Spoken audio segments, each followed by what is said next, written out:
February 17, 2018, 12:00 p.m. PT by Graham Macmillan. Warning: this story contains spoilers for Black Panther. In a comic book mythology that features a villain whose actual birth name is Victor Von Doom, it's certainly possible that Eric Killmonger's moniker wouldn't raise eyebrows with anyone at the local DMV. But, it turns out, the bad guy at the heart of the Black Panther movie has a complicated history to unfold in his comic book incarnation, one that involves kidnapping, retconned parentage and more than one return from the afterlife. The character is enjoying on new levels of popularity thanks to Michael B. Jordan's complex and captivating performance as the character in Black Panther, but Killmonger's story begins long before the actor was even born, originally appearing in 1973's Jungle Action No. 6, created by Don McGregor and Rich Buckler. The first draft of Killmonger's comic book past ties him not only to T'Challa's origin as the Black Panther, but also the hero's first appearances a decade earlier in Stan Lee and Jack Kirby's Fantastic Four series. Killmonger, it's revealed one issue after his debut, was a native Wakandan with a particular grudge that made him an unusually sympathetic character for the period. Killmonger, who was born Njadika, following the vague naming conventions of Wakandans established at the time, had been beaten and taken as a slave by the same invasion force attempting to steal the vibranium ore that would be responsible for the murder of T'Challa's father. This was a retcon of sorts. The raid, led by Ulysses Klaue Andy Serkis in the movie, had originally been shown in 1966's Fantastic Four No. 53 but had not included Njadika's kidnapping.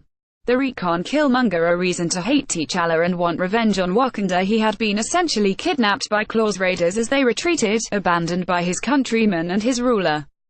According to McGregor's version of events, Njadika escaped upon Klaue's return to the US, changing his identity and attending MIT, before returning to Wakanda at a time when the Panther was in the US as a member of the Avengers, with the aim of taking over the country in his absence. Subsequent versions of this origin would suggest that Njadika had been a child at the time of Klaue's attack, and that it was his father who had participated in the attack, dying in the process and therefore instilling a need for revenge in his father's name in the young boy's heart. Either way, Killmonger's motivation was simple. He was, at once, an outsider and insider to Wakandan culture, and someone whose origins as a villain were tied to T'Challa's as a hero. No wonder, then, that he would return on a number of occasions to cause trouble for the Panther, even going so far as to transcend death twice in order to do so. Indeed, it was an Iron Man villain, of all people, who'd help with the last part. McGregor actually killed Killmonger at the end of his initial run on the Black Panther strip in 1975, but Eric found himself resurrected in 1982's Iron Man Annual No. 5 thanks to an intervention by the Mandarin, and then again in 1996's Over the Edge No. 6 after the first attempt didn't take.